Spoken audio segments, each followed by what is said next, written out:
Trying this again. 1, 2, 1, 2. Trying this again. Don't know if it's working. It says excellent connection, but the OBS software is saying something different.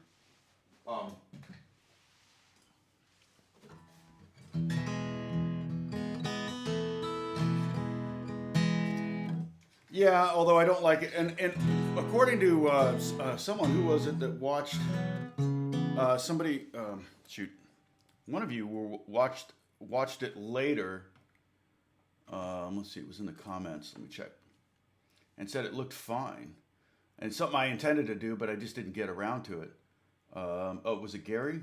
He came back around 6 p.m. Wisconsin time, and the picture was clear as can be in the sound. Weird. Now, pixelization was, everybody was struggling with it, though. So. Oh, I see. No worries. Thank you. Yeah, because I said it. It's, yeah, that's a preset thing. Now, there's also settings in here on, and I can't change them now that I'm streaming, but the video settings, and I can't even see the options. They're all grayed out. But base, it says base, and in parentheses, canvas resolution, output scaled resolution, downscale filter, and then the common FBS value 60. None of these things I understand what they mean. These were all default settings, so they were set that way. And I chose the service of the YouTube Gaming, so I'm assuming that changes those settings automatically. The output says output mode simple, video bitrate 2,500 kilobytes per second. Now this one I can adjust. So that might be something that I can adjust. Even the audio bitrate could be adjusted. It's at 160, which is fairly high actually. So that's probably why it sounds better. Hey, Kiao Kiao, I don't know how you say that. Let's see. So who do we have? Well, like you said, the notification's not going to go out until now. So now it looks like it's frozen. Oh, okay.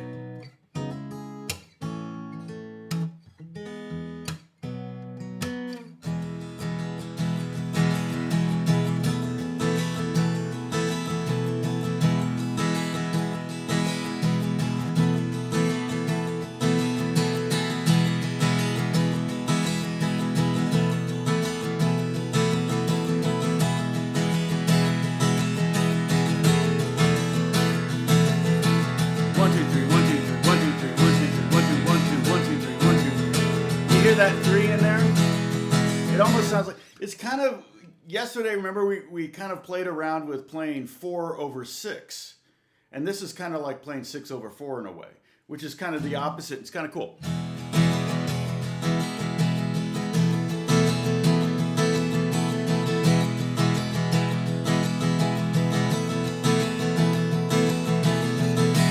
Yeah, so my video bitrate is set at 25.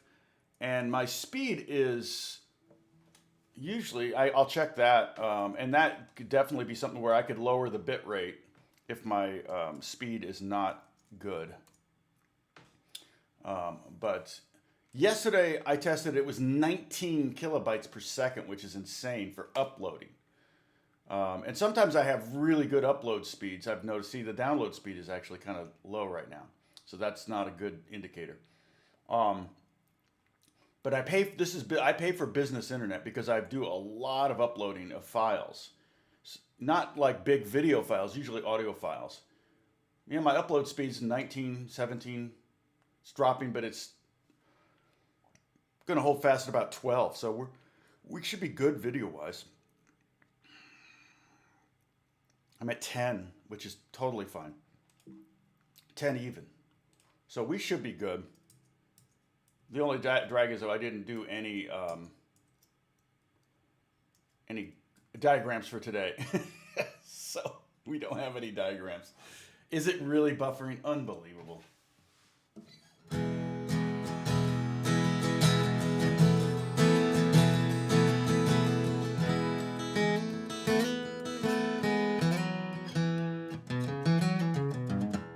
What's a power line adapter? Now I'm not hooked to the Wi-Fi directly. I'm not hooked to the internet directly. It's Wi-Fi, but that shouldn't affect that at all. I mean, it's just on the other side of the wall. So,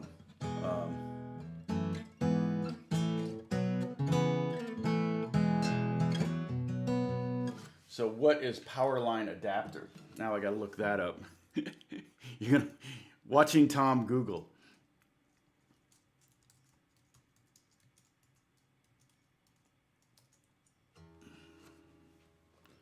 Oh, I see. It's a different kind of. Yeah, I don't think that's. I mean, I could harvest just because I'm not going to go into the walls.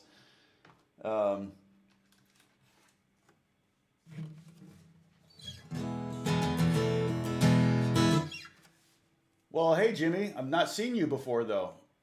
You seem new here. Those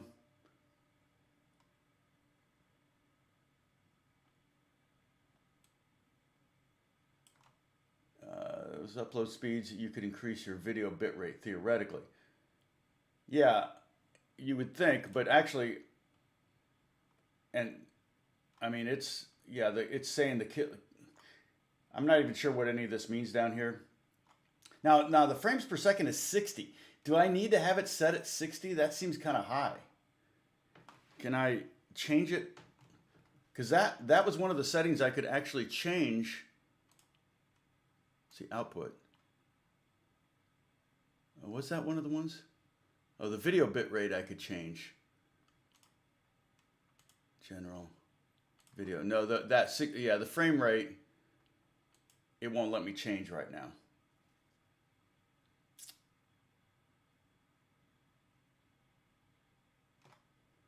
All right. I don't know what to do. I guess 60 is going to be my last lesson. Yesterday was going to be my last lesson. I don't know how to fix this. Not my forte.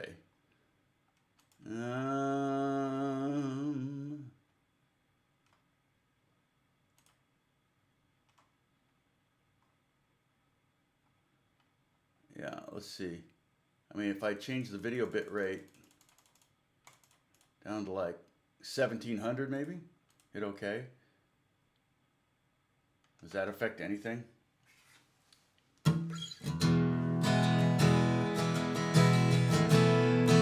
says I'm in the green now.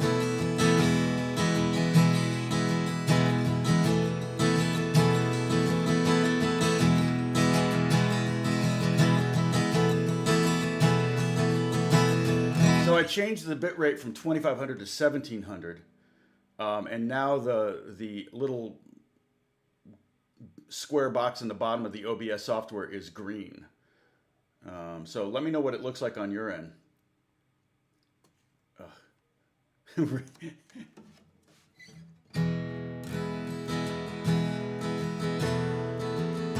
I did some searching, and others with OBS claims choppy video is caused by video resolution. All right. Now it's 100 of 100. Buffering is stopped. Okay. So maybe the setting was too high. 2,500 kilobytes per second is too much. We'll see. It's still green. So, all right.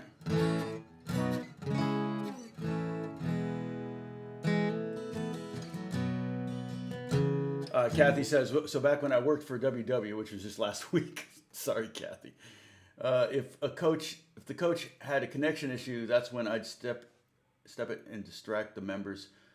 So guys, how was your week? Thank you, Kathy. So how is your week, guys? Yes, I can't hear you. If I was coaching you, that'd be different, but I'm not. So yeah, that's funny. Oh man, Kathy, I'm bummed about that. You're gonna get a better job. You're gonna get a job you like even better. So, oh, that sounds like a pretty cool job.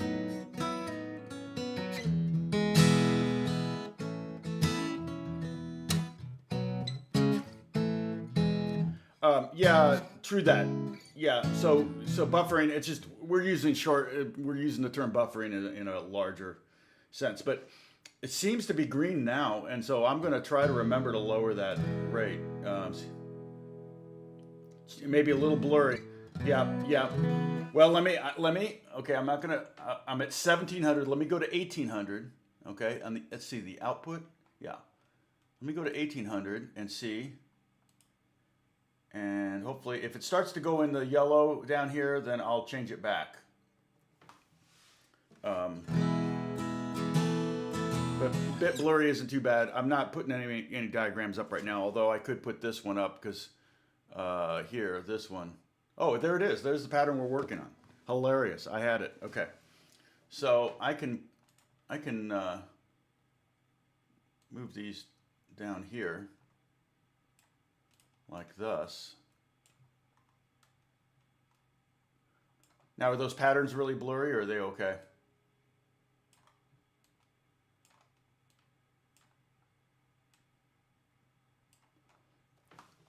So the first one is just down. And so my goal is on this second one here, this one here. Hey, Sayak. Okay, well, thanks, Kathy. Kathy's eyes are much better. Oh, it's moving fast. Hold on. You guys stop commenting.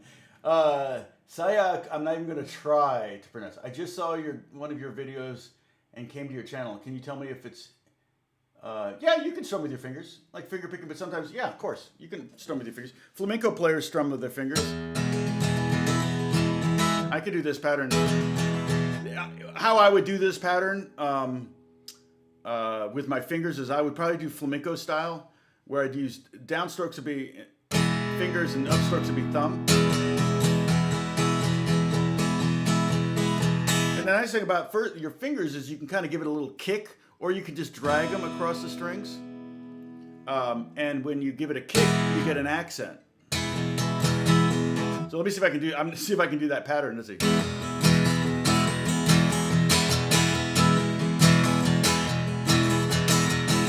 Yeah, but you could totally use your fingers for strumming. So if you're not a fan of the pick, I like a pick. For flamenco, I would use my fingers. Sometimes, like I said, when I have to do something really fast, like a rumba thing, and again, the context I'm talking about usually is in a session, in a recording session. So I'm adding guitars. I just did some kind of Spanish flamenco type guitars for Apex Legends. Everybody take a sip. That's one of the rules, Gary.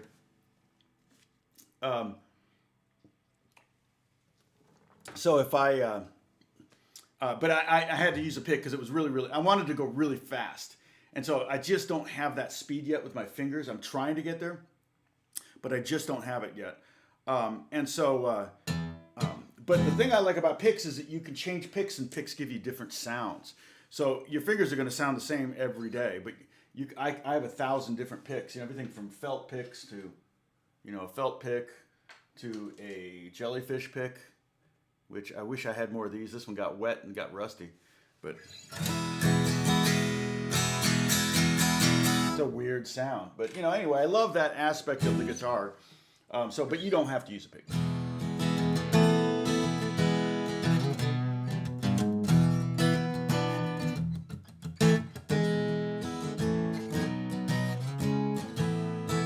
Yeah, and some people just use their thumb, right, Bruce? Some people use their fingers, use their first finger. I got a balalaika, and they pretty much just use their first finger when they play balalaika. So yeah, every style is just whatever, and if it's your style and it makes you sound more like you, then I think that's a good thing.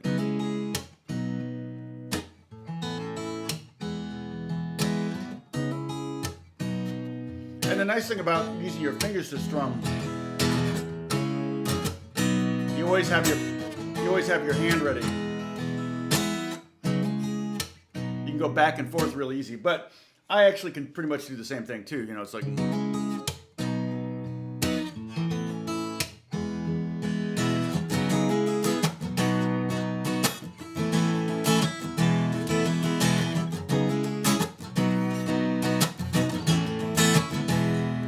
And so I took a pick in my hand, so I can pick with my pick in my hand. And there's my pick right there. So that's kind of starting to be choppy again.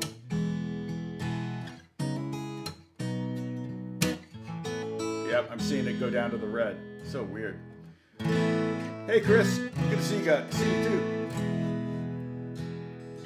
Maybe lower the bit rate a bit more. I can do that. Let's see, where was that? Output? Yeah. I can go down to 1600. That would be lower than it was when you said it was blurry. At least I can do it on the fly, which is nice. Maybe go back to 1700. Oh no! Sorry. I thought Hook that was a response to the 1600. But it's still, I'm still getting yellow and orange and red now. So something's happening with. But my drop frame rate is only 28%, which is low. It was like 79 yesterday or something crazy like that. That was frustrating. You know, I can record with this, but I'm not recording. I'm just streaming because YouTube is recording it. So I don't really need to record it. And I didn't want all these files on my computer, so. But hopefully the blur. So it's 16 now. Oh, Steven, hey, good to see from you. I did, but the tip of my finger gets sore. Yeah, I would totally. And I do use hardener. I just put some of this on my thumb. It's called Nail Tech, T-E-K, strengthener. So it gives it a little glossy sheen. Because sometimes people give you a funny look when they see your nail. You know, I should go to a nail salon. I think I could do that at some point. I have been to one. One time when I broke a thumbnail, right before a wedding I had to play for, I just went ahead and got an acrylic nail put on, and it got me through the gig. But it was so weird because I couldn't. You don't realize how much you can feel through your nails. You don't really realize that until you have acrylic nails on. You go, oh, weird. That's like I'm not getting any nerve-ending sensation.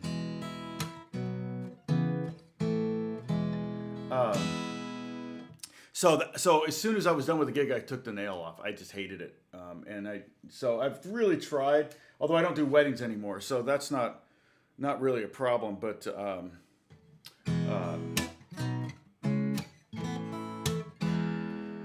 so the pattern on the left is just pure 16th notes. 1E and a 2E and a 3E and a 4E and a 1E. So the two chords I'm using are E and E sus. Yeah, we got very few viewers right now, so it must be E. So E is this 0 and 2 2 1 0 0, and then E sus is this 0 2 2 2 0 0. Okay, and so the 2E and it's a 1E and a 2E and a 3E and a 4E and a 1E and a 2E. And you can accent any groupings. And this one is just basically that pattern on the right is basically just every third note being accented. And of course you can't do that for 16 beats because 16 is not divisible by 3. So you see at the end we do 2. It's kind of a 1 2 1 2 kind of thing. So it's 1 2 3 1 2 3 1 2 3 1 2 3 1 2 1 2 like that right here on this pattern. Okay. So we got here 1 2 3 1 2 3 1 2 3. I'd make a lousy weatherman. 1 2 3 and then 1 2 and then 1 2. Okay, do you see that? Oh, nice.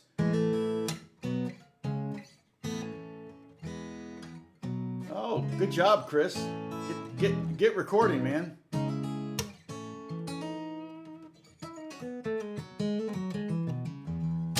I think I need at some point my iMac. I didn't realize until I sent some information to my friend, and I didn't realize I got it in 2014. It's getting up there. You know, it looks like a brand new computer. I mean, that's the cool thing about Macs is they always look futuristic. Yeah. Oh man, getting all that stuff hooked up and going is such a pain. So anyway, the excuse me. So the groove.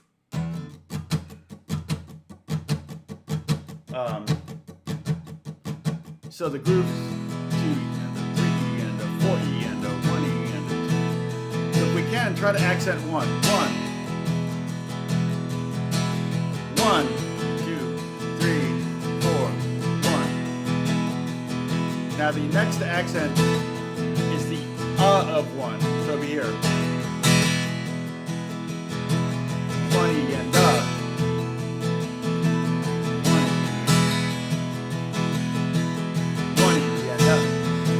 slow it down.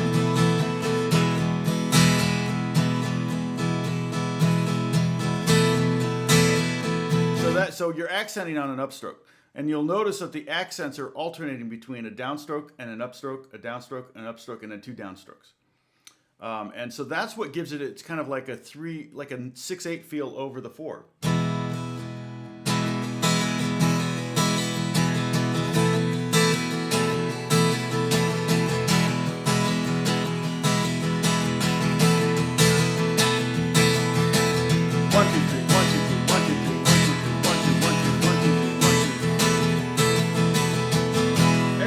Good to see you. Okay, so let's try it. So again with a 1, 2, 3, 4E and 1. It's almost harder to do it slow with all that gap in there. It seems like forever before you do another accent. Okay, so here's the second accent, or third accent. It goes here.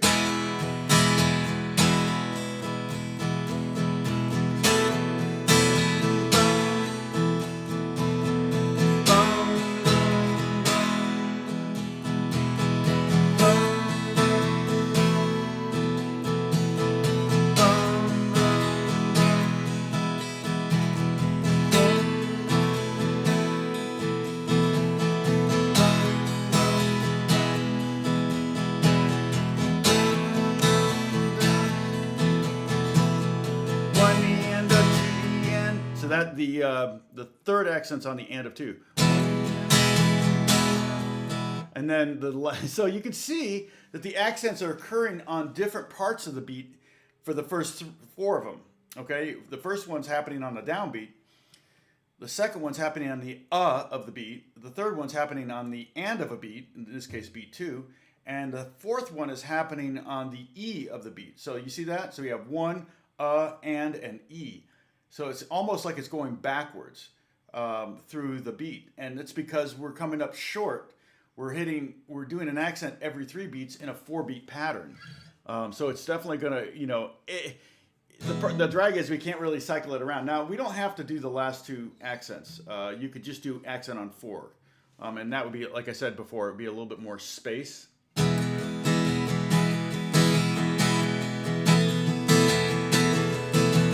And where this pattern really takes on life is when you play it fast. So it's like...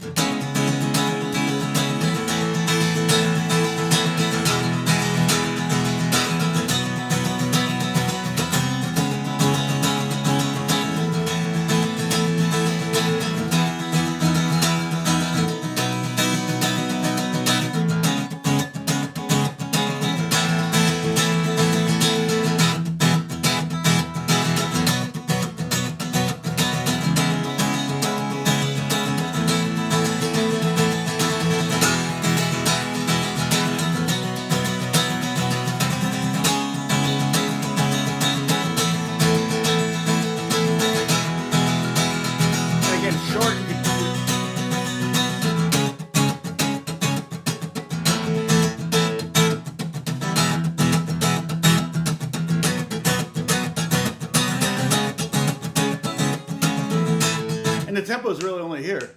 So the tempo's not even that fast. I mean, that's probably like 100 or something. So maybe it's not 120. Maybe it's close to 120. Let me see. I can plug it in here. Because I've got so this is 80. 120 sounds like this.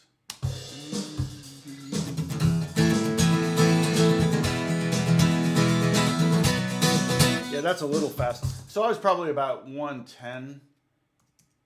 Oops, 110.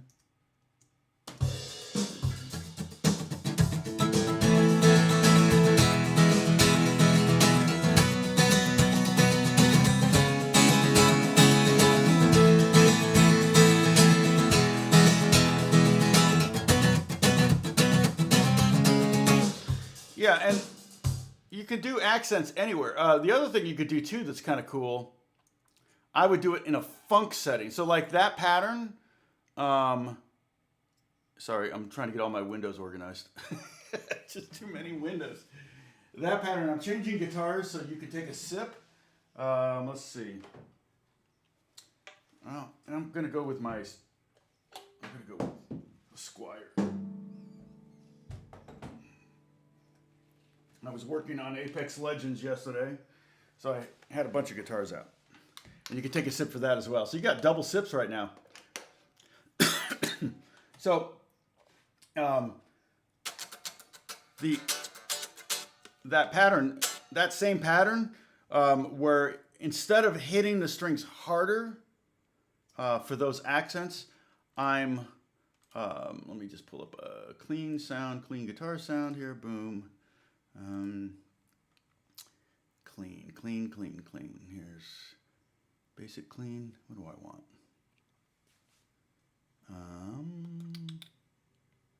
Sure. It's probably still going to be a little bit on the. I can turn this way down. Too much reverb. Too much room. Wow, it's a big room.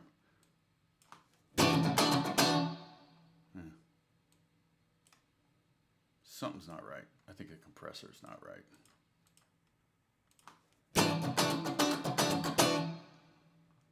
Turn off the spring reverb.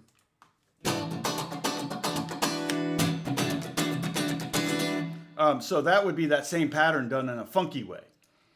So basically what, excuse me, what I'm doing is I'm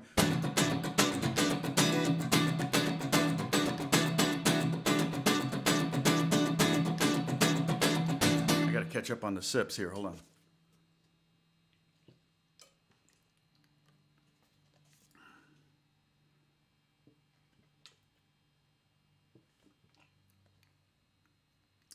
Frank, what you...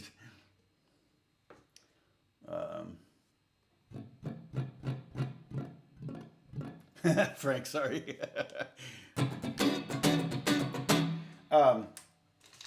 So that pattern, one of the things I love to do with the pattern, like I can do a double accent. It's easier to hear on this because I'm squeezing, but like if I were to do, instead of dun dun dun dun dun dun dun dun dun dun dun dun, I hold it for two notes, so it's da da da da da da da da. It's again when I talked about these lessons are called strumming and grooving, and so I think of strumming as being acoustic and grooving tend to be electric, and we've really concentrated on the acoustic and not so much on the electric. But so often when I'm playing this kind of groove, I'm thinking of myself as like a horn section. So anytime I squeeze, I'm creating a horn, like the horn section's playing bop, bop, bop, bop, right? I'm using keyboards, but you know what I mean. Bop, bop, bop, bop, bop, bop, bop, bop, bop. But if I did a double hit, in slow motion it would sound like this.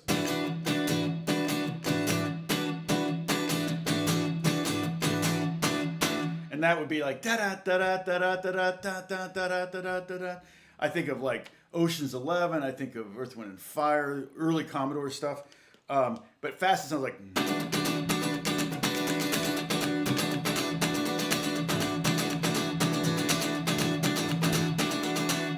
And it's just cool. So you've got all the possible variations. I mean, and the other thing that I would do with this, let me come up with a funk groove. Okay, let's see what I can come up with. I got to create a new drummer. So I'm going to mute Darcy here. I'm going to add a new drummer, and I'm going to choose R&B. And then what drummer should I use here? Oops. Let's see. R&B, neo soul, modern, Motown. None of those. I want funk. Where'd the funk? Maybe I need a hip hop drummer. What is this? Oh, weird. Okay. Let's see what this sounds like. Nah, that's not what I want. Let's see. Old school.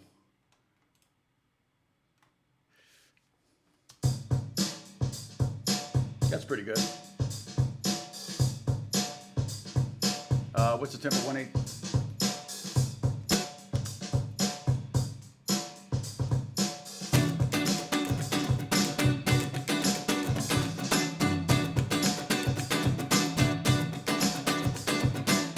Okay, so what I'm playing is that bottom right groove, this one here.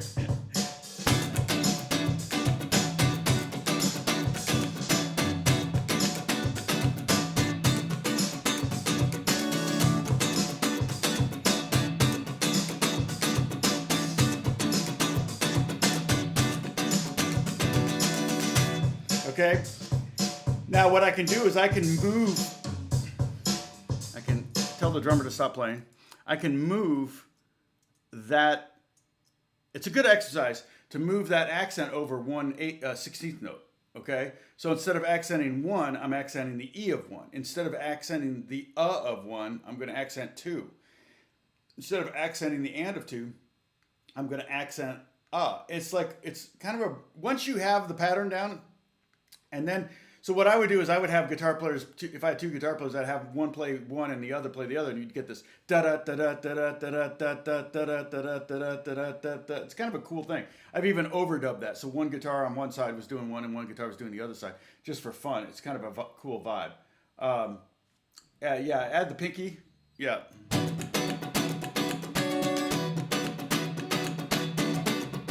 So if I move everything over a 16th, it sounds like this.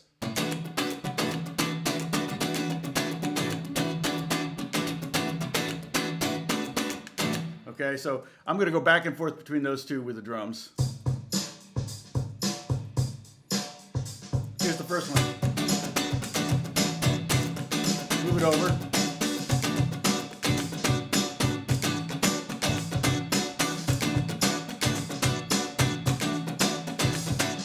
I'm going to move it over another eighth, or another 16th. 1, 2, 3, 4.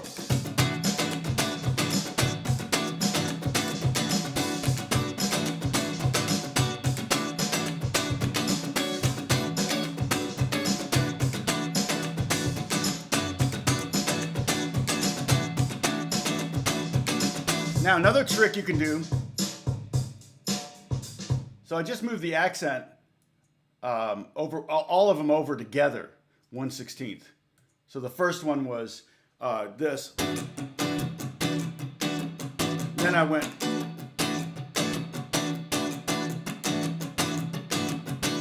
and then I went. So it's like, you can really hear it better by itself. It just sounds like the same thing. It just sounds like the same thing over and over again. But against the drums, you can really start to hear where the accent is moving. The other thing I can do too is there's so many fun things to do. Like who was it? At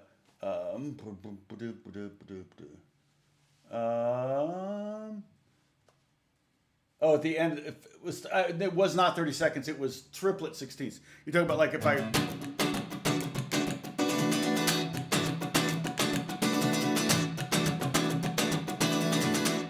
Yeah, 1, 2, 3. Yeah, it's hard if you do it on the and of 4, then you got an upstroke. So it sounds like this.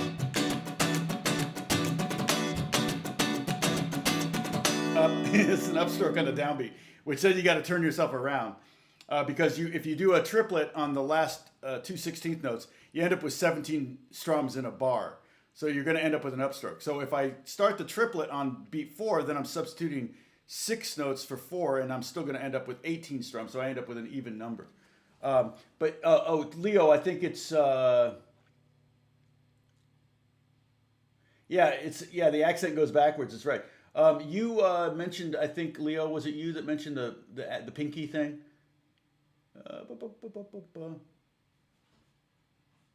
Yeah, these are nines. These are nines. Yeah, I put 9s on this little guitar.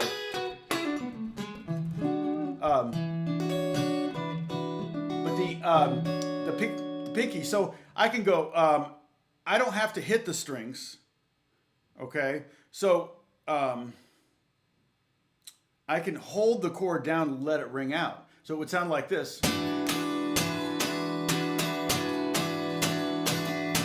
But I could do that every other time. So it'd be like.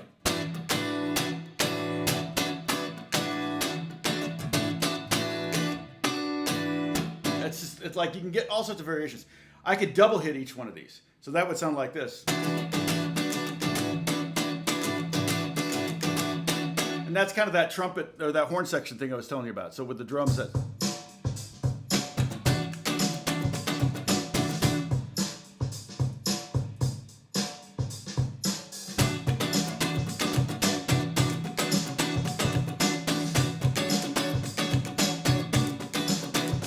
Double hit.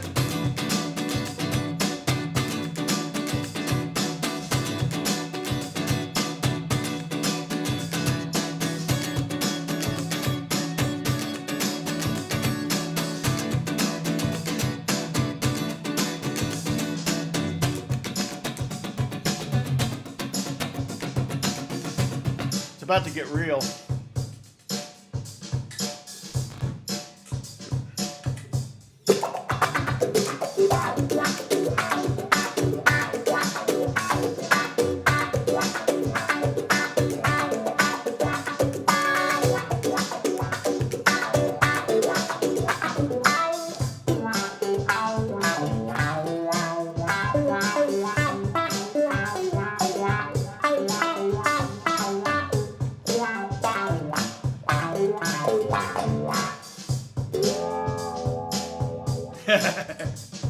I forgot I was in drop D.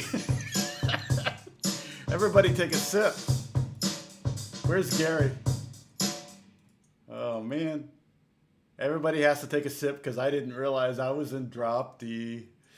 Oh, it's buffering. What's going on? Oh no, it's okay. All right. It definitely gets into this kind of like, I mean, I'm really amazed at drummers. I remember seeing, what was his name?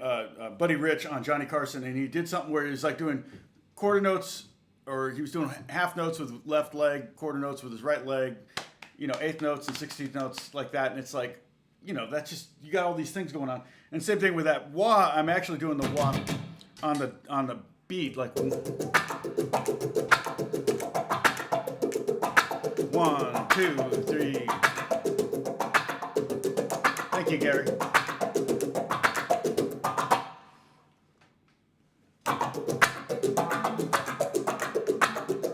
Do on the beat. 1, 2, 3.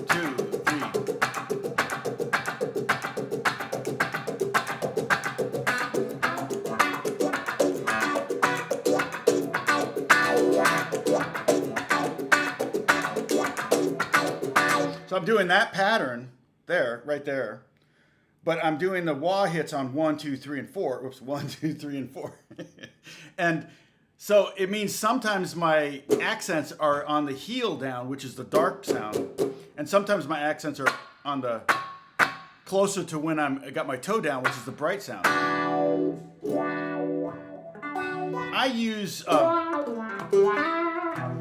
I actually use wah more now. I use, you know, I've always used wah. I've always been a big fan of wah, even when it went out of fashion.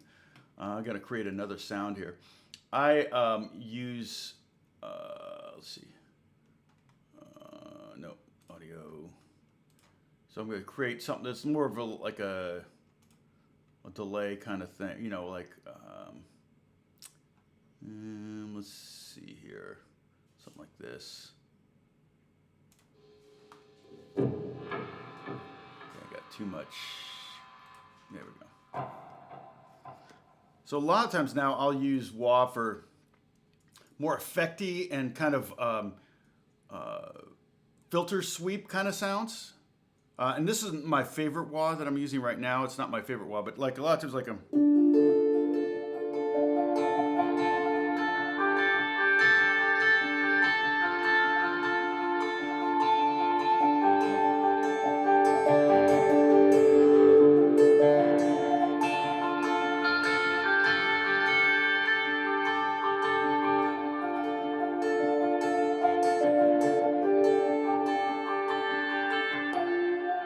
So I like to use wah for that kind of context where I'm doing like a filter sweep or something that you might do in post production, but I can do on the fly with a wah. So the let's see, back to the get too many windows. Okay, there we go. Turn the wah off. So back to this.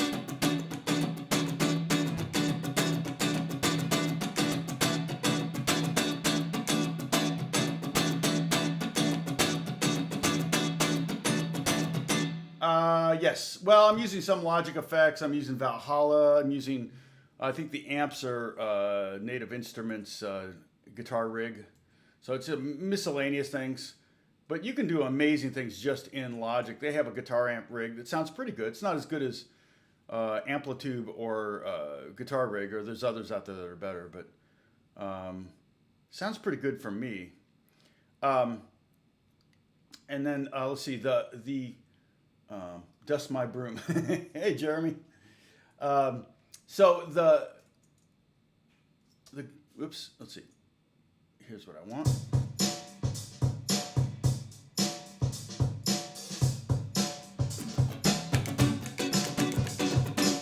With a thin sound.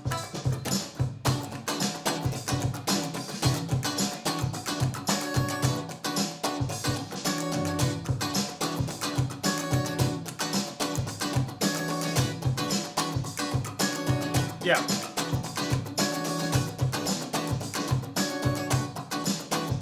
So if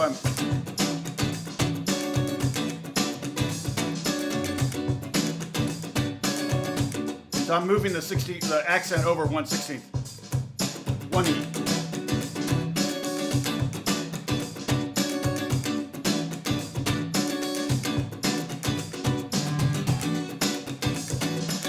Hey, Reed.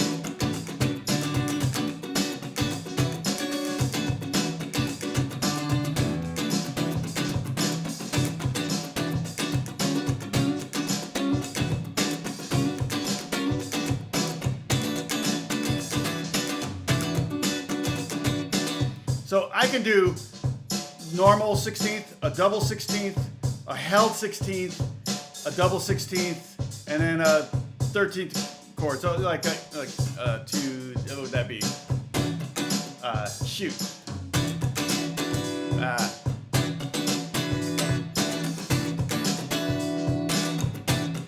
That's hard. But basically I can come up with any combination.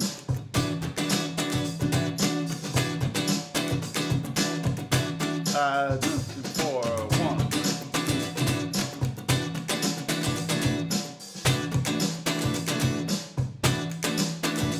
And it's a great way to come up with horn line ideas. So if you're arranging for a band, that's probably a little loud on the drums, huh?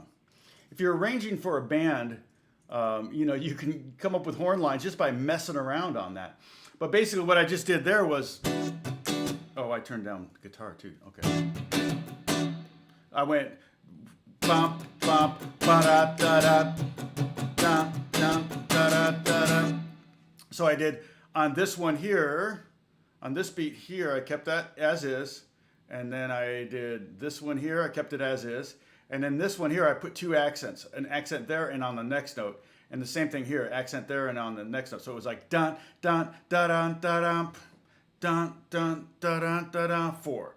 Dun, dun, da-dun, da-dun. But you could do it anywhere. You could go single accent here, a double accent here, a single accent here, and a double accent there. And it would sound like dun, let's see, dun, da-dun, dun, da-dun, dun, da-dun. Let's see, dun, oh, sorry. Dun, dun, dun, dun, dun, dun. Oh, that's hard. Dun, dun. That's it. Ah. Dun, dun, dun. No, it's a down. Dun, dun, dun, dun. Why can't I get it? Dun, dun, dun. When in doubt, go slow. Dun, dun, dun, dun. It's nothing's changing on the right hand. The right hand's just going blah blah blah blah blah blah blah blah blah blah blah, just like that. Blah blah blah blah blah blah. Literally going blah blah blah blah blah blah. Sorry, I'm getting slap happy. It's like I've been drinking or something, but I'm not. 61 days in a row, I deserve to be slap happy, or as I call it, hap slappy. It's one of my favorite Unerspisms. So it's the left hand that's doing the accenting, which is weird because with this well,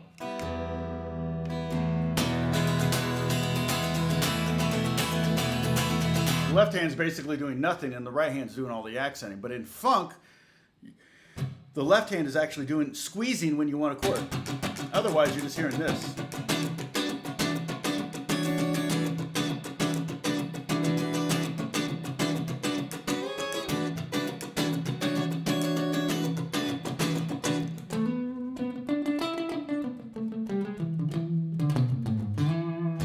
Oh, Pepe's back in Italy.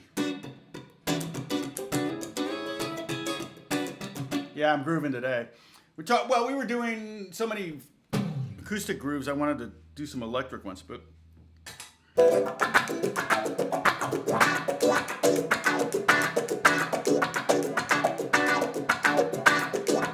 I really like that when you move all the accents over one.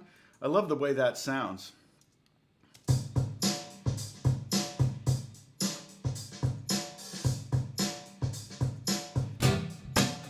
Here's what's written.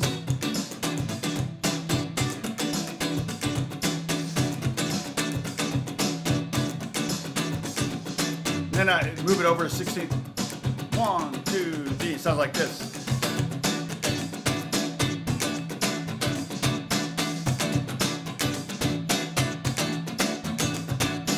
Now I'm going to move it over to another 16th. 1, 2, 3. 3, 4.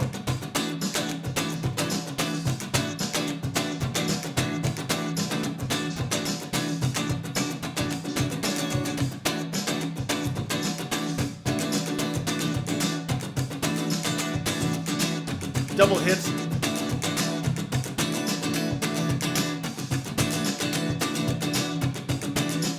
Yeah, drummer's good. Yeah, the guitar player not so much.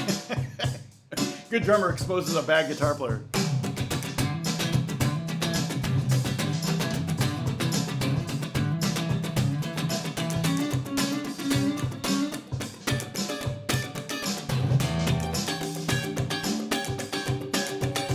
Now, one thing I can do is I can keep that accenting every third 16th note going. I don't have to turn it around so I land on one every time. This would sound like this. 1, 2, 3, 4.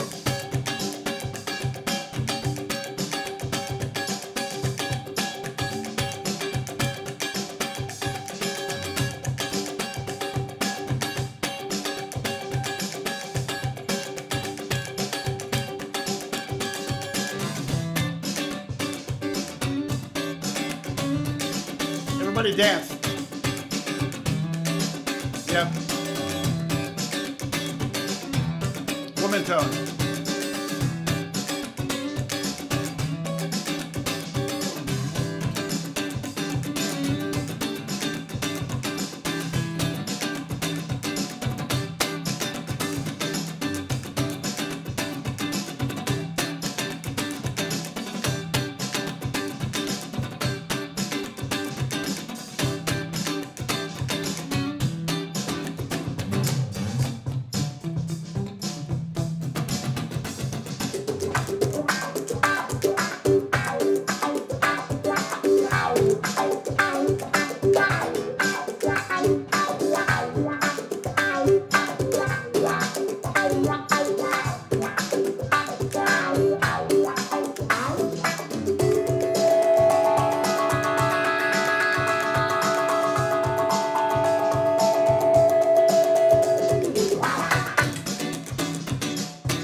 Back to the original.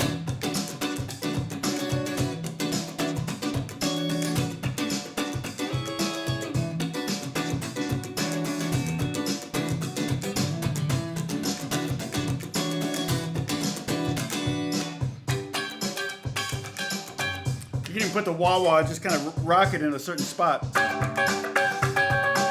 This wah is pretty explosive. So that wah is, I'd show it to you, but it's plugged in. I don't want to make a noise. It's called the Wazoo by Voodoo Lab. So my son Alex works for Voodoo Lab, but I've had this before he started working there. Sorry, I'm just having too much fun here. Let's see. Beppe is working in the studio. Good job, man.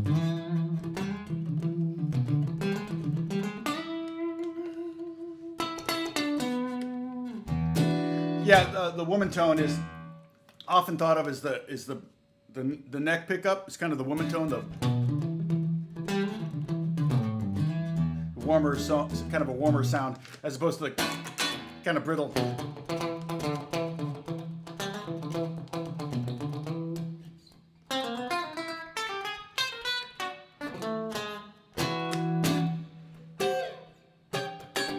The Prince chord I was doing it's kind of just a tritone. It's 12, 14, 15 if you want. Or you can do here too. That's a different version of it. That would be, just play the top 3 strings. You go 7, this would be for E, 7, 8, and 9. So it's just like a little diagonal shape.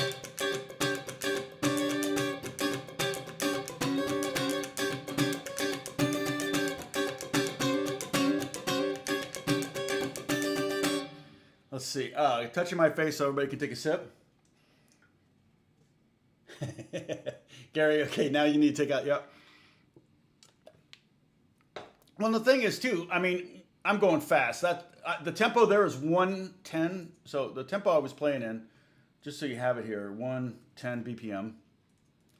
But funk is actually, that's more of like an art, you know, that's a pretty fast funk. Generally, funk is a slower thing. I always think of, hey, hey, hey, it's Fat Albert. So let's try 85 BPM. So that's a, right? I mean, it's almost got to make, the groove has to make you,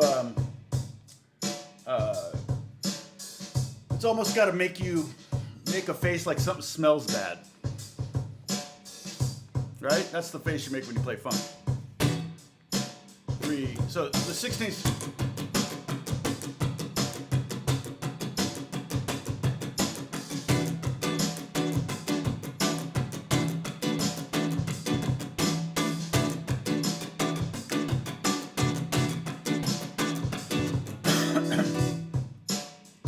Do I have any guitars that are restrung? I'm not sure what that means. I mean, I'm always restringing guitars. Oh no, it's buffering because I slowed down the funk. my stank face. That's exactly right. That's what screen captures. I'm asking for it. If I'm going to go on for 2 hours a day on YouTube, live streaming every day, I'm asking for screen caps to be made of me. So, but there's so many things you can, like I said, you can do. You can hold,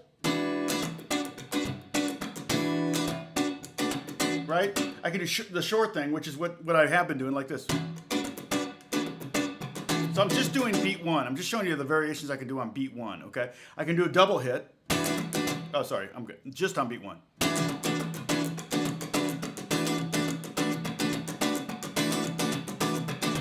I can do a triple hit, which is basically just accenting every note from first accent to the second accent. So you're really accenting 4 notes in a row.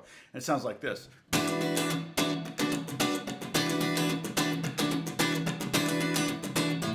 And again, by accent, I just mean you're squeezing the chord. Okay? Oh, yes, I'm muting strings. So the accent is when I squeeze the chord. And so but I have to keep my fingers on the strings. And so you can't go, it's not like, you don't want that. So you're literally just, it's a millimeter, you know, it's the distance between where the strings are and now where the frets are. So you're just putting your fingers on the strings and then you squeeze when you want to hit. And to just practice that, you can practice on downbeats. And I'm muting all 6 strings.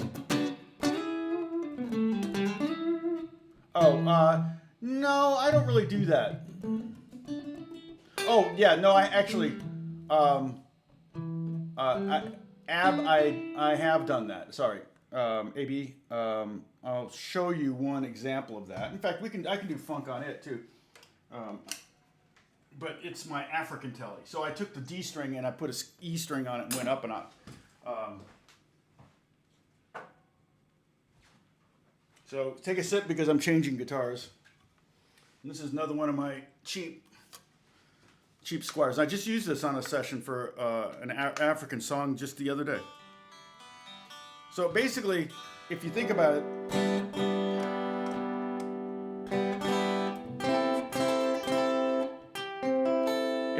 if I bar at the fifth fret, top four strings, to play top four strings, this is the same tuning as the ukulele. My dog has fleas, except Pepper's dog doesn't have fleas. So when you play seventh chords, in particular, or maybe no, not so much seventh chords, you get this tight voicing that doesn't occur naturally on the guitar, and it's very easy to do on piano, but very difficult to do on guitar. So when the guitar player for King Sunny a Day, he would tune like this, and it became very common. King Sunny a Day would tune like this. It became very common.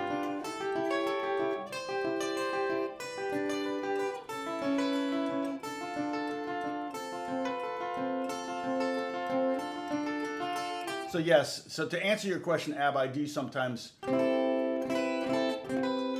And I got this thing for $80, and it had a mirror pickguard on it when I got it, which is funny. I think it's still in the case, but I go no, I got to get a pickguard like this. So this actually got this pickguard, and it was, I mean, I think it was the screws were so rusty on this. I think it was probably underwater. So I don't know. The finish is fine, totally just a cheap Squire, crafted in Indonesia. So. But seventh chords sound really good in this tuning. So it's standard tuning, E at Denny's Get Bad Eggs, but you'll notice the D string is up an octave. See that? That's still D, but it's up an octave. It's the same as this D.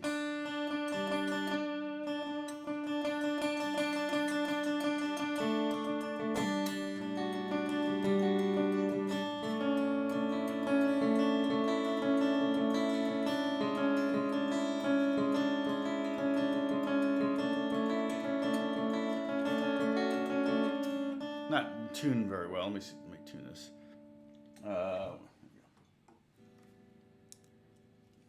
That doesn't count.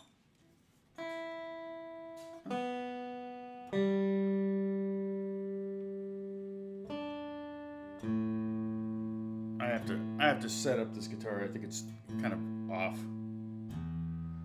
But what I'll do is temper tune it. So if I'm going to play up here, I'll just make sure this chord's in tune.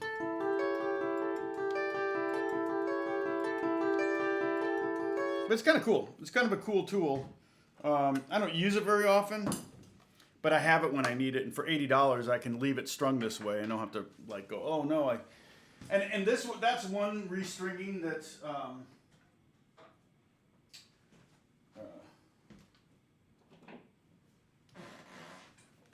that's one restringing that you could do if you just needed to occasionally. AB because it would be, you're just changing one string. So you could do that if you just want, I just want it for this session, and then change it and then go put it back. But doing something like this is a high strung electric. So the bottom four strings are all up an octave, and I didn't tighten them up an octave. I put skinnier strings on them too.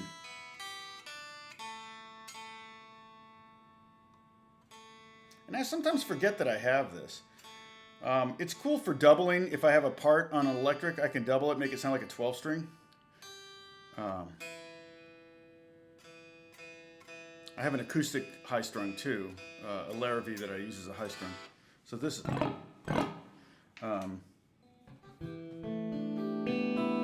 so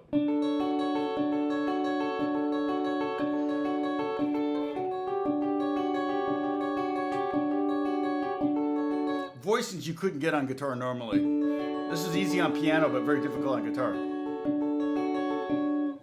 like it in like if I were to do a sound like a little bit more effecty.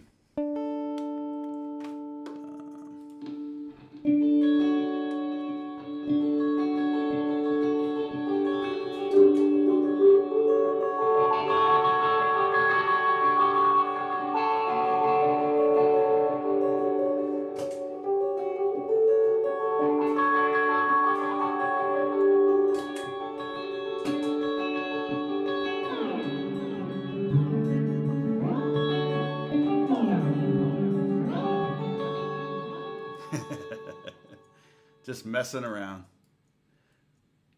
But that's kind of a fun. Now, if I were to do, let me go back. What if I did the funk sound on this, like the funk vibe on this? I don't know that that would sound very good, but you could totally do an E9 chord on this. Here we go.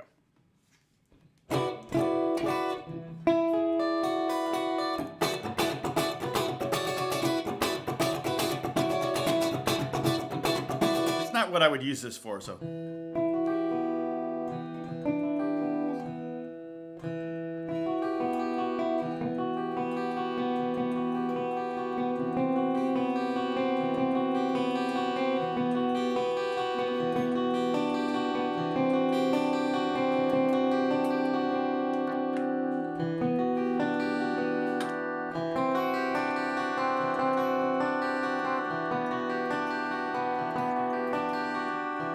Yeah, it totally sounds like the Cranberries, Kathy. I think they actually did use high-strung guitars sometimes, and 12 strings a lot. And then my daughter did all the artwork on this, which is cool.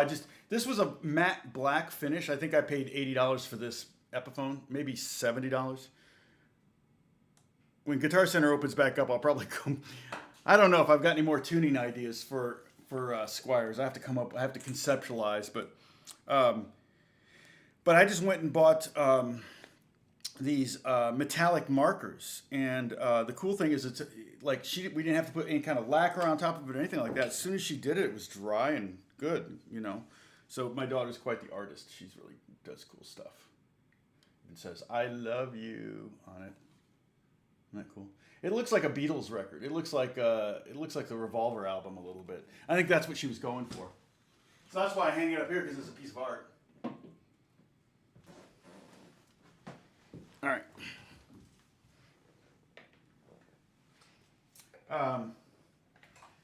But yeah, like there's so many different ways you can do that accent. Like I said, you could do the other thing we can do. Like I did the triplet, right? So I did one double hit.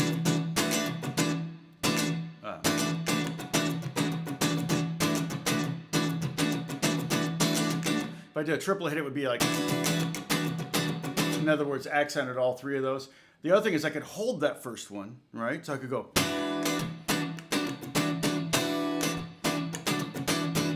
what I'm doing is I'm just holding the chord down, but not hitting the strings again. So that takes a little bit more discipline, because now your right hand is involved. Whereas before I was just saying, just do this. But when you want to hold a chord out, so if I held it out and hit the strings, it would sound like the triple hit.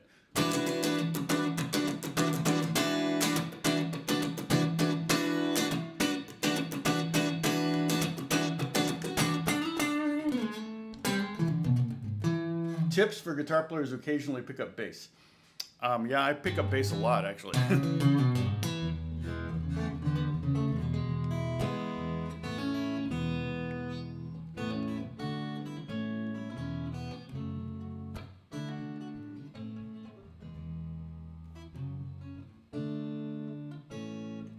Kathy, I saw that video of your husband carrying you on your Instagram. That was awesome. What a workout. That's a great workout.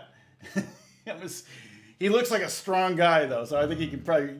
I couldn't do that. I couldn't carry bats. It's not going to happen. Yeah, I could probably do something on that. You know what? I mean, there's a million things I could talk about, and yet I could talk about pedals, amps, things like that too. But that's a little bit more difficult because I feel like I need more cameras for that.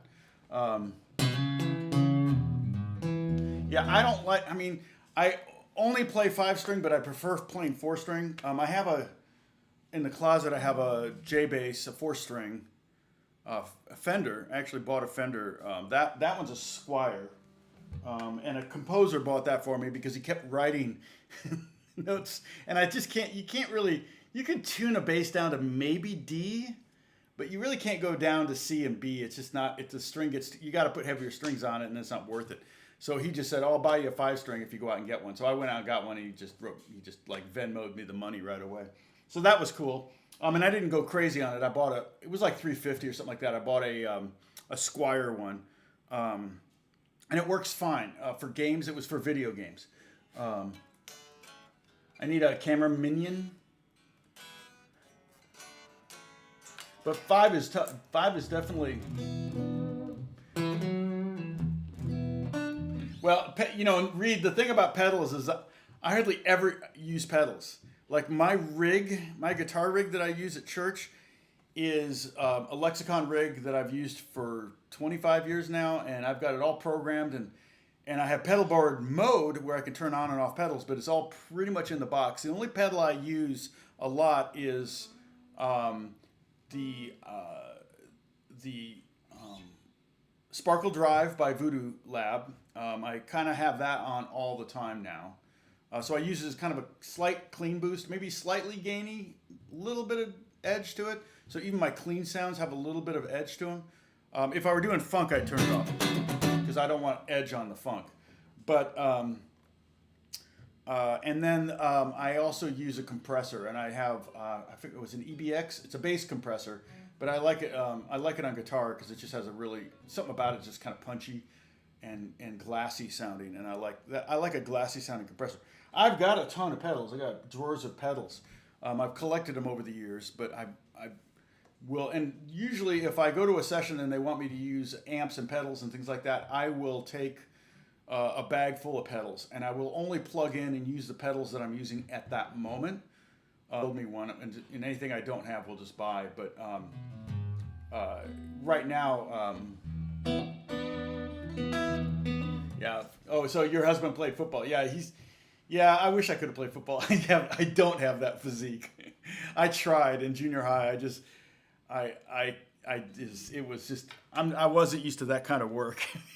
Well, and it was also like 90 degrees and 90% humidity in August when they had tryouts, and the helmet they gave me was too tight, so it was too tight on the sides right here, so it's squishing my head. Maybe that's true for everybody, and you just have to get used to it. But when you got that helmet on, and then I was getting really bad headaches, probably because I wasn't drinking enough back in 1974. They probably didn't think about that. And I don't remember them ever handing us water or anything like that. So I was probably dehydrated. I was getting headaches, getting hit. I was little. I was like just a tiny little guy in junior high. So I wanted to play football so bad because I love football. I love watching it. But the reality was that it wasn't going to happen. I got out there in the so. Yeah, you like the 5-string Squire? Yeah, it's not it's not bad. The thing I can't do on a 5-string is slap. I could slap a little bit on a 4-string. Even then, if somebody calls me to do that, I've got friends that do it much better, and I'll try to get them some work.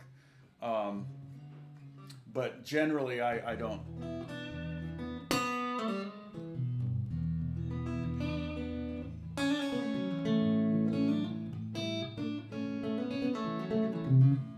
Yeah, what kind of tuba amp attenuator do you use? The amp attenuator. Do you use the what's the one made by the OX, the OX? That is made by a friend of mine, the guy that invented in fact, he invented this wah pedal, the Wazoo. He also did the Sparkle Drive, and he did the Giggity pedal. He invented that. He invented the Ox for Universal Audio, which is a pretty amazing amp recorder. So it's basically you plug your amp, you take your speaker out, so you're not cranking and killing in the room. You can attenuate the volume down, but you can get your tone from a loud, cranked Marshall or something like that, and you can still get that in your recording. I haven't played around with that when I see him at the NAMM show every year, and James is a good friend of mine. He's married to the sax player at my church.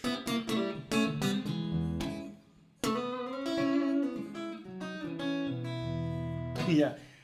So anyway, so you typically get with one of my built of my Voxes or Katana. The Katana effects are good. I know the compressors are really good.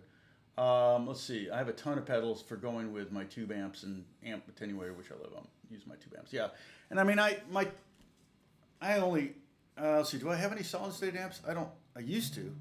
I don't think I have any solid state. All my amps are tube amps, which is again, it's like if I were using tube amps all day long in my studio, I'd be spending probably $1,500 to $2,000 a year just on tubes.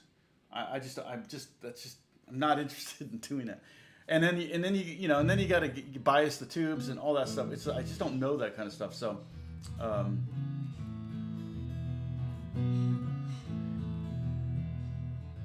am I the mom at my church? What do you mean?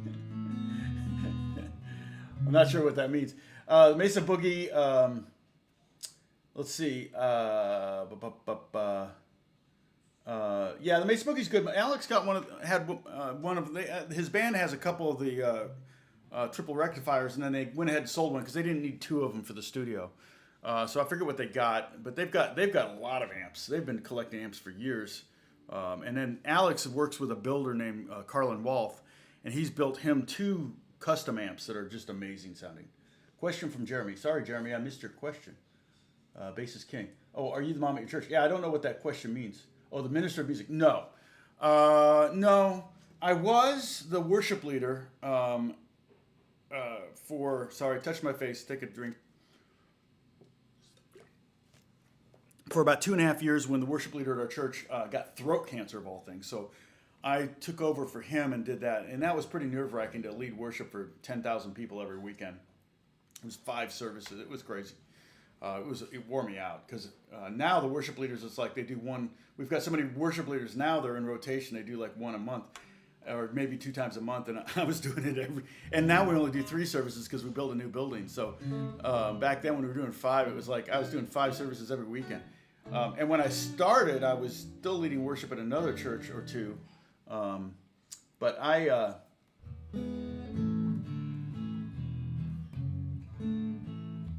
Yeah, finding someone to buy us, and you got to learn it. It's almost one of those things. If you can figure out how to do it yourself, it's a good thing. But you need the tools to do it. And to be honest, I don't rebias my amps when I retube them. I just retube them. But if you were to do it right and be really persnickety about it, you would definitely want to rebias every time you, played, retubed. And generally, preamp tubes don't go bad as fast as power amp tubes, so I rarely replace preamp tubes. It's always power amp tubes that I'm replacing. But my rig that I use for church is all tube, so I do have to replace the tubes in that one, and I don't rebias it when I retube it. I just try to get matched pairs. And the funny thing is, I retubed it one time. I found some new old stock. What was the brand? I still have them, but I forget. Somebody goes, "Oh, you got to try these," and I went ahead and spent a bunch of money. Got these new old stock tubes from the '60s, never been used. I plugged them in my amp and fried my power supply. And my guitar, Bob, what's his name? Dixon. I want to say Dixon, but it's not Bob Dixon. What's Bob's name? I haven't taken a good amp to him in a long time. He fixed it, but he said he doesn't want to fix it ever again because it's like. He couldn't find a schematic for the amp, and he got it to work great. It sounds great, but what's his name? Oh, come on! I don't have his name in here. That's weird. Huh? What's the name of the amp place? Amp something probably. Amp Hole. Robert. Okay. Robert Dixon, Bob Dixon. Yeah, I was right. Okay, Amp Hole. So if you're in LA, you can go to Amp Hole, which is on San Fernando Road in Glendale,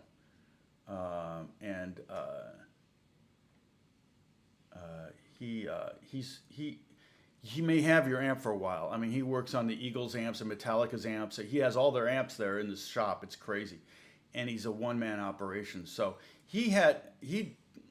I got this '60s. My favorite amp actually is a '60s Silvertone Twin 12 that I have. It's got the best sounding tremolo. Not very adjustable. And yeah, thanks, Kathy. I saw that. It's not very adjustable. The tremolo and the reverb is the worst reverb I've ever heard on an amp. So it's funny to have the Sears amp from the '60s, and it's got two Blue Frame Jensen speakers in it, which are like really classic, like Fender speakers, like Fender amps used to use them back in the '60s. So I got this amp, and it's cool because the head actually comes up. You can put it in the back, and it locks into the back. I got this amp for like $175 at a garage sale. Like they knew what they had because they charged. It wasn't like a garage sale like, oh, it's $20. No, it was $175. So they knew what they had. But even then, it was probably worth more like $300 or $400. And it worked, but it wasn't great. And so finally, I took it into Bob, and when I brought it in, he was like, "These are my favorite amps." So they were his favorite amps. So now $400 later, he had it cherried out, but now it's like I've spent about as much on it as it's worth. I don't know. Maybe, let's see if I can find one on Reverb and see what they're going for, because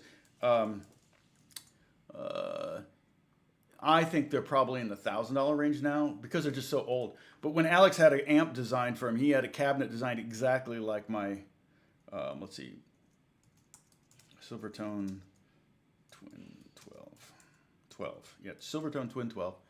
Yeah, this one. Yeah, it's $600. Yeah, basically what I paid for mine. Now this one, who knows what shape it's in. That's it though. Here, I'll give you the link. Yeah, so nobody's getting, I mean, here's one to 1,300. Here's another one for 600. So here's just so you can look at it. Copy. Oh, and I should put the,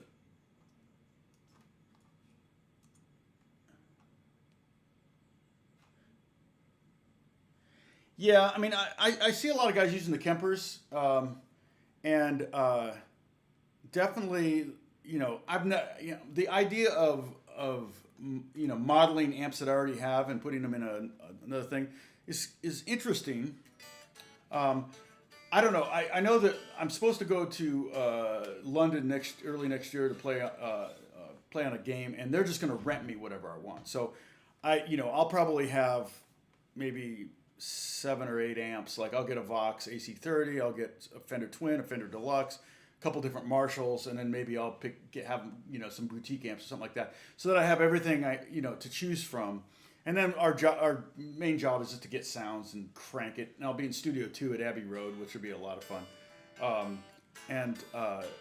So that, the few times that I actually need amps, I can either bring stuff or rent stuff. And some of the people I work with have budgets for that, and you just tell them what you want there, and they get them for you. So, and the nice thing about like rental companies is that they're all tested. Like they won't bring you an amp with old the tubes that are starting to make noise or anything like that. They would not dare do that. So I'm kind of looking at, that's kind of where I'm at generally. I have thought about getting a laptop just specifically for Logic and to have all my tones that I have here, all those sounds I would import onto my laptop, so I could go to a different studios and make sure I have that tone, the tones that I get here, because I'm getting some really, really good tones in the box, in the computer, and I would love to be able to take those to sessions. But to be honest, I'm almost 100% of my sessions are done from home now. I almost prefer it, and although I do miss the fellowship of getting together with other musicians and stuff like that. I also miss the fact that whenever I show up in a studio, people are like, "Wait a minute, who are you? Give me your number." And then I get 2 more gigs out of it or 2 more sessions out of it. So that's the, yeah, I had a Fender. Oh, you had a 64 Fender Princeton. It wouldn't have been, it was a silver face. It wasn't a black face, but when I was a kid, my first amp was a Fender Champ amp that I sold for $50. So, I mean, I don't know what, let's see if I look up like it, and I was young, so it probably was a Fender, I'll say 1968 Champ. See what those go for now. I almost don't want to know. Yeah, not that much.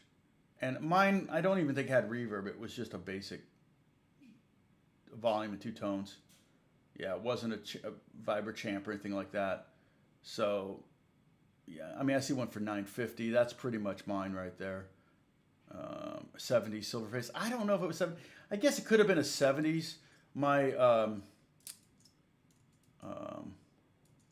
it could have been a 70s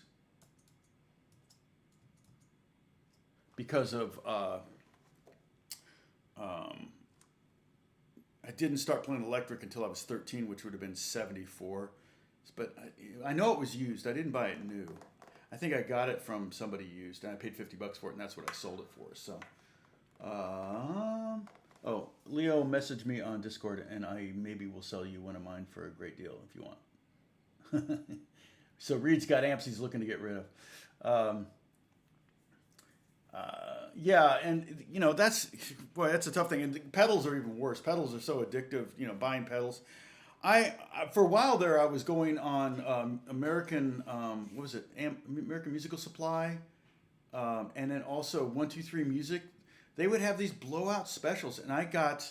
Hold on a second, let me. I got a couple really, some really nice pedals.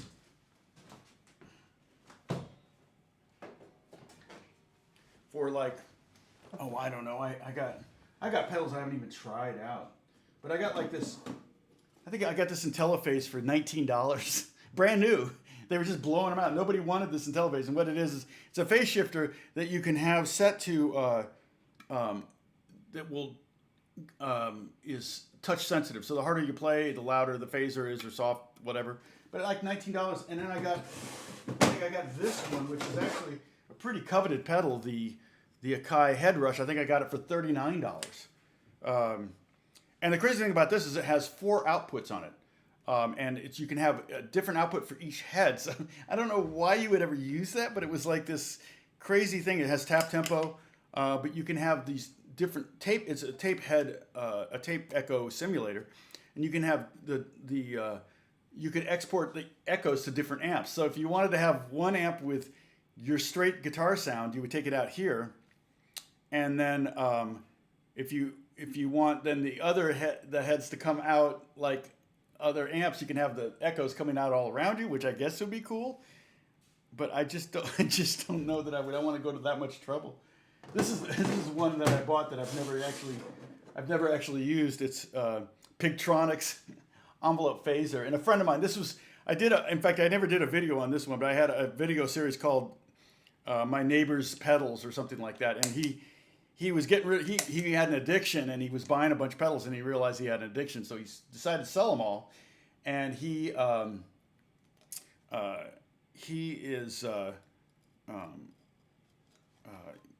was selling me a bunch of pedals, so I bought a bunch. I did little videos like plugging them in for the first time and checking them out and messing with them, and then kind of a reaction video.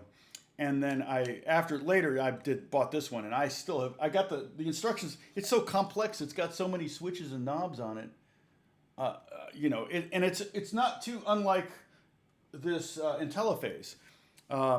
It's kind of an envelope phaser, which means it's going to be based on like how much you play. So I don't know. I bought it just because it's weird. I actually have a Mutron biphase, which is the biggest pedal you'll ever see. It's about yay big.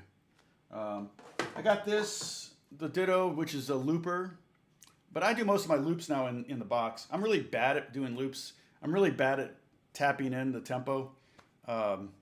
And so I've used this on some movies. I used this on, I think, Transformers, creating some kind of soundscapes. You would never know it was guitar. This is an Ottawa that I got that was from my friend. Let's see. Yeah, Digitech Digital Delay. I use these all the time. These are great. I've got so many of these because occasionally they disappear. And they're $50. This is the Behringer US 600, and it does an amazing number of things for $50, $49. And Yeah. Buying plugins for DAW is also addictive. The problem with buying plugins is then when you update, then you got to pay to update the plugins, and it's just like, or the plugins don't work. I always get Contact Complete. I get the full thing, and and once you buy it once, it's ridiculously expensive. But then after that, the updates, every 18 months, it's like $400 and everything updates. So it's not horrible. I will not do a monthly subscription for anything. I refuse to do that. I mean, unless that's the only way you can do anything. I just don't like all those bills on my credit card. And then you have to remember, you have to do your credit cards and everything. But this one I actually use. So I got kind of in the habit of buying these pedals, even though they're plastic. That's why I bought 3 of these. I've seen this pedal for $600 on Reverb before, because they'll discontinue them and then people will put them up for $600 and they don't sell them. But it just cracks me up because they come and go. And I think it's the chip in here that they have a hard time like keeping in stock. And then so I bought a bunch of Behringer pedals because they're so cheap. I think this bass synthesizer was $29. And if I can get one cool sound out of it, it's totally worth it. And they're just, it's not on a pedal board. It's just here. And I just put it on the floor, or I can even put it on my desk, plug in my guitar, and then get a sound, and then go with it.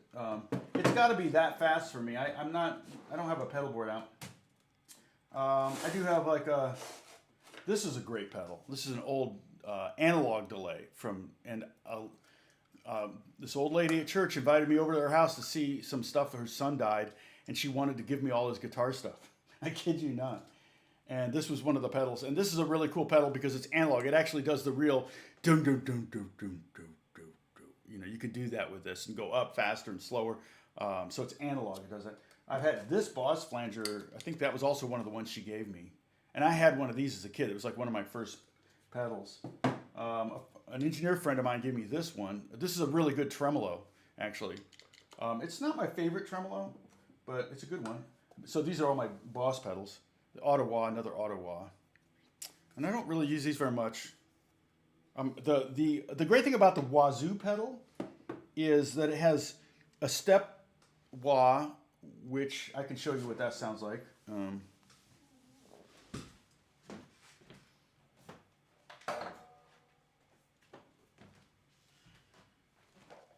And it also has an auto wah built into it. So it's multiple wahs. It's not just one wah. It's not just a standard wah. Okay, so there's the auto wah. The wah. Auto. Oops. I lost power. Come on. Here we go. So auto wah, when you hit, yeah, sip. It and the pedal actually controls whether it's an up or a down. So this is and then this is so that's cool. You can adjust that there. And then there's a step wah.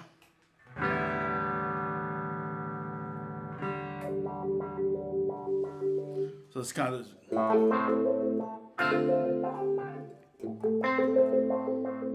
and it actually has an input for a tap tempo thing. So if you want to create your tempo.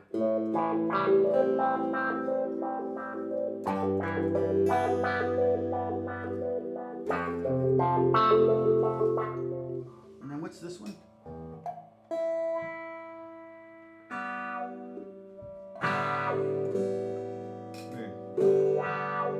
not sure what that one is. Well, the cool thing about it is, I forgot, the wah pedal actually controls the speed. I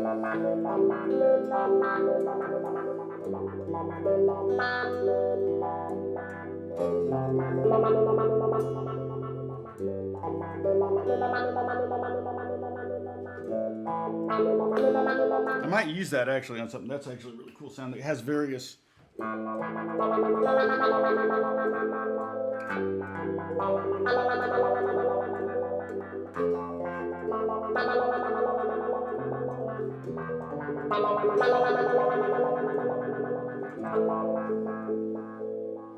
Okay, let me check out Leo's question. What's the fourth one sound like? I forget.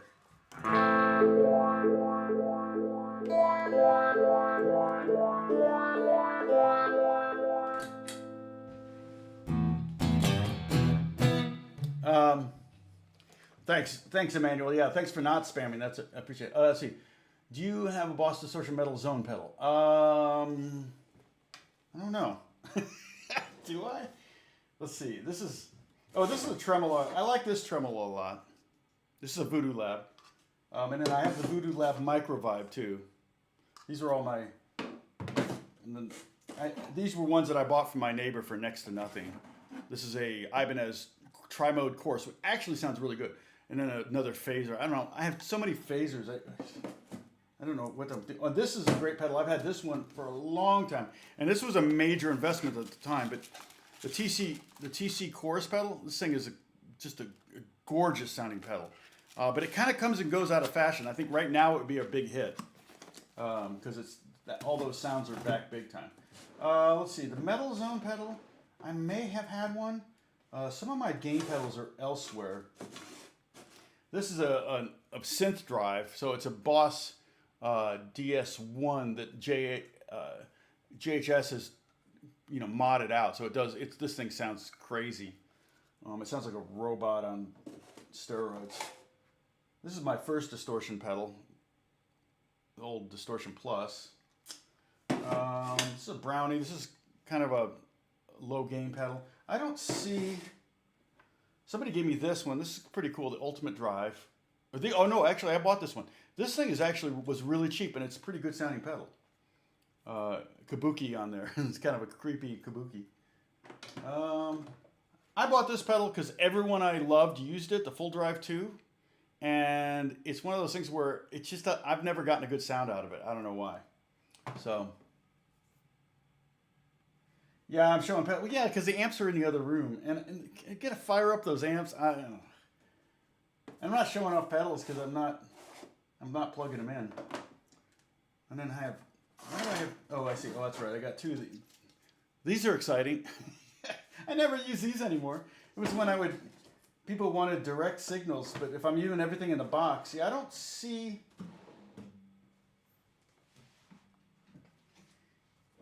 This is a holy grail of pedals, the Experience pedal. That's a great fuzz box. This thing rocks. Here's another one that I've had since forever. The Electric Mistress by Electro Harmonics. That's a flanger. Of course, I got the Adrenaline because I like the John Mayer song, and then this doesn't have that pattern in it. The original one. Oh, this is a very small percentage of the pedals. Here's another classic. I've got a couple of these, which is crazy, but the old Boss CE2s, or this is CE1. Yeah. So it's. Oh man. Yeah. So. And I've got pedals on, so I've got a couple small boards.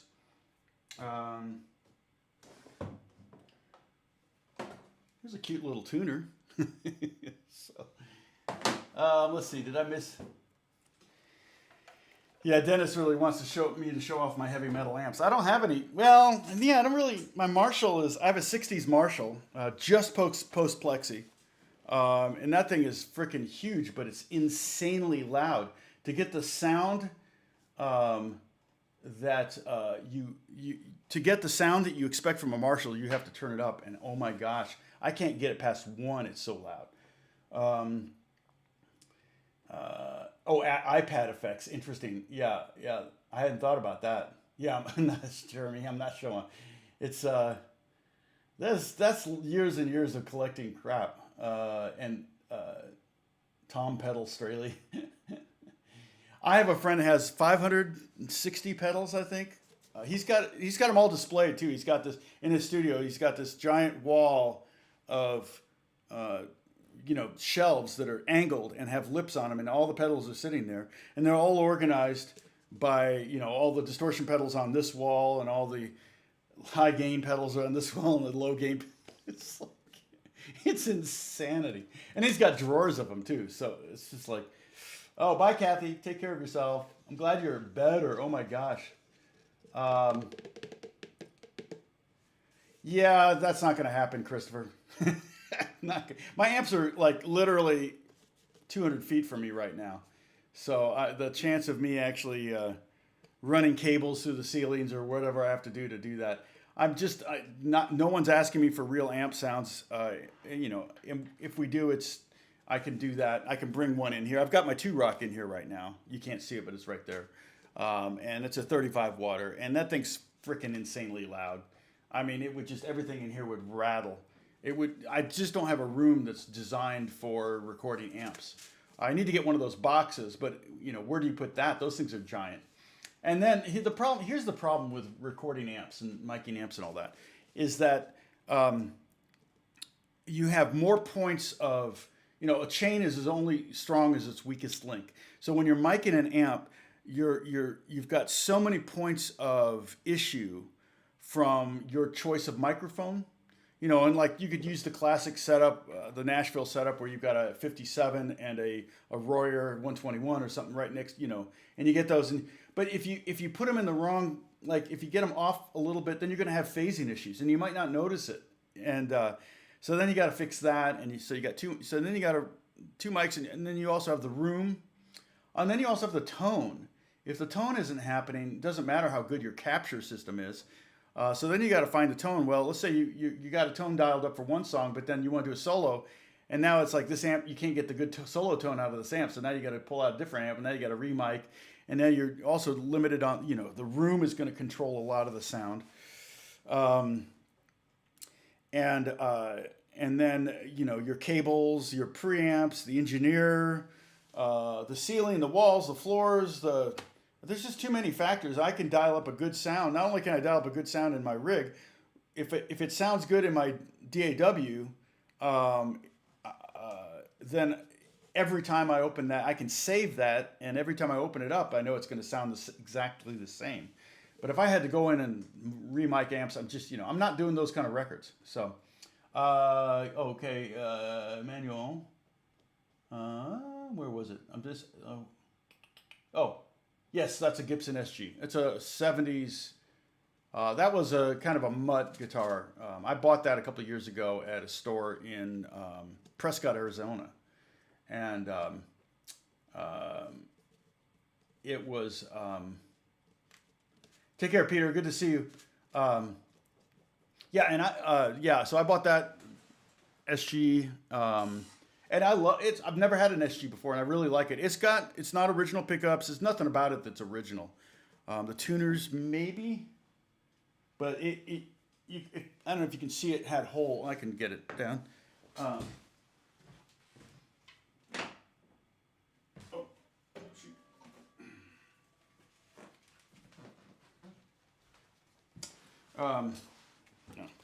Something like this. But basically, you can see there's holes on it here. See those holes? Let's see, right here. That's where the Bigsby was. So it originally had a Bigsby, strings are getting old though now on it. I need to restring it. These are original tuners, and it's not the original color. Every SG was the cherry red, pretty much. So somebody painted this and they did a really bad job. I think it was stereo at one point or something, or they put a stereo plate on because they didn't. So this is not the original plate because it's wood behind there. So I don't think it was stereo. But they had some stereo SGs for a while. So one pickup would go through one output and another pickup would go through the other. And that way you could have two amps at the same time. Or I don't know what the thinking was there. And that didn't make a lot of sense. But like I said, there's very little original on this. I got it for real cheap. It was only like $800. But had the DiMarzio. These are PAF DiMarzios, and they actually sounded really good in the store. And I've used this on a lot of stuff. A lot of the Apex Legends stuff I use this on. It's great for EBO. I do a lot of EBO on it. Slide, because the action's a little high on it. Probably needs a neck adjustment. No, it's not bad. I could probably lower the action here at the bridge. But again, this is not the original bridge. It's not the original, tailpiece. So it's the only thing original is probably the neck, the body, and the tuners. So that's why it was. If you were to find an all original one of these, it would be a lot more.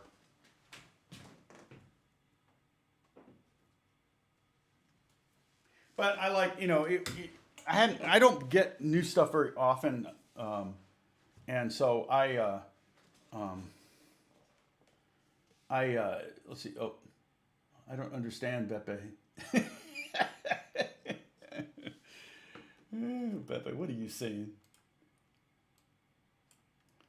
All right. So, how many people are on right now? Uh-oh. It's saying warning. I'm getting a warning. The current bit rate is lower than the recommended bit rate. We recommended you use stream bit rate of 25. Well, I was trying to do 25.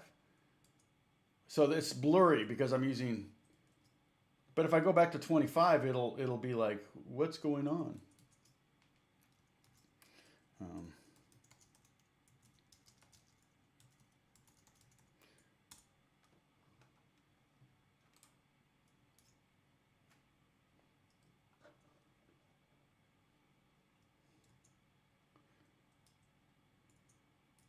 So let's see. Oh, you moved to Piedmont 30 years ago, Beppe?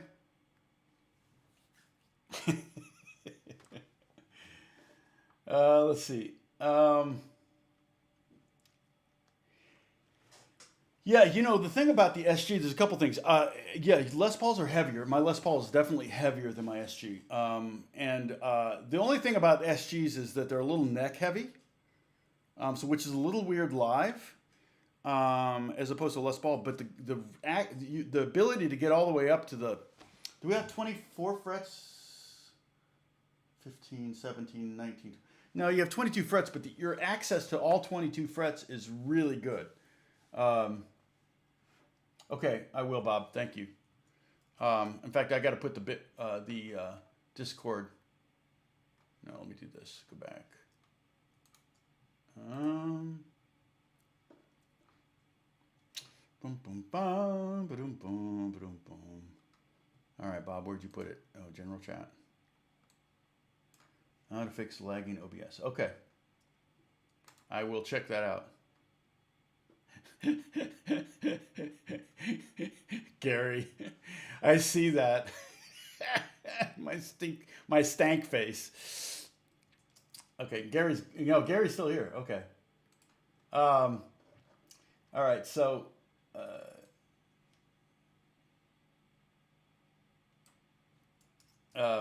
so I'm going to translate what I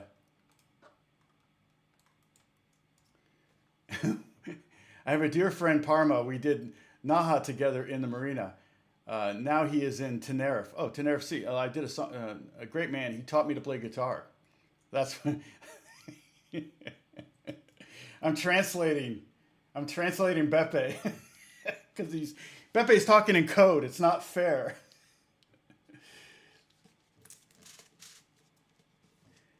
Yeah, 22 frets. I don't know how much I would use it if I was an open tuning. Well, for slide. Actually, that guitar's great for slide. In fact, doesn't what's his name use it?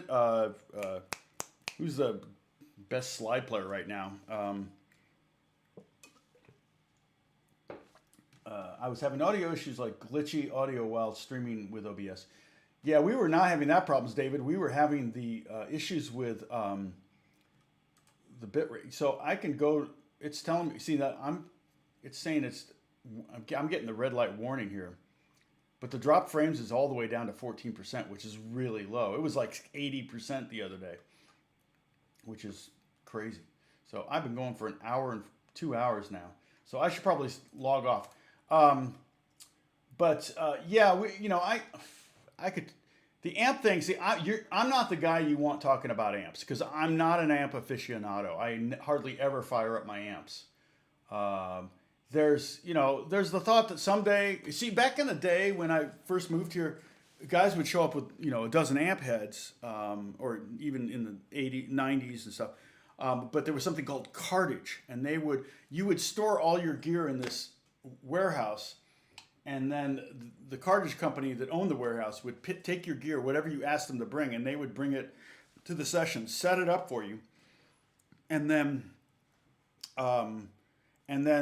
you would do the session, and they would probably be setting up another session across town for you, and then you would leave that session, go to the other session, and then they would come and tear down your rig and take it back to the warehouse, and then you'd already have another rig set up at the other place. And that was the way things were being done, but never by me. I never got to that level. So I bought equipment thinking that someday I'll be at that level where I'll be having, and you don't pay for that. Like you wouldn't, it's like $300 to have somebody come and set up your rig and then tear it down and take it over, and so that's like $600 a day in cartage fees. But whoever hired you would pay for that. And so there were guys that were, doing 3 sessions a day. It's crazy. In New York, they don't do that. In New York, they don't have that kind of gear. The studios have the gear, and you just show up with your guitar and pedals, and like one guitar and pedals, and then you do the session. It's a totally different vibe in LA. I've seen guys show up with 50 guitars. I've seen more than that. In like 5 giant cases, they'll have 25 guitars in one case, and they'll show up with 5 of those. And it's like, oh, okay, I think I want my 1959 335 for this song, or I want my, whatever. It's crazy. So anyway, yeah, that's that's all right. They can speak in Italian. He's probably loving it, being able to speak in Italian to somebody on the board. So as long as you're not saying anything naughty, I don't care. No, not Kenny Wayne Shepherd. No, shoot.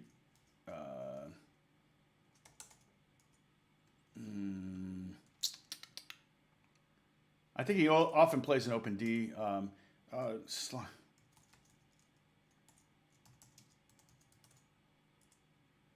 Who is it? Here, Derek Trucks. Derek Trucks plays an SG. And it's a great, so yes, for open tunings, SG would be great for that, open and slide and everything. So, okay. Yeah, sorry about that, Bruce. I don't know what's going on. Anyway, I'm going to end the stream now, and then hopefully I'll be here tomorrow, Monday. We'll see. I'm going to start winding down. Again, I'm not sure what that means, if I'm going to go to every other day, or if I'm just going to go to once a week, or just stop altogether. I do have, Derek Trucks is who I was thinking of, Gary. And so, but because I feel like everybody's starting to go back to work, my peak count, 42, that's not too bad. 43, yeah, not too bad. But we're dropping down because everybody's logging out. So, anyway, I will talk to you later, and hope you're doing well. And I'm going to end the stream right here. See you guys soon. Bye-bye.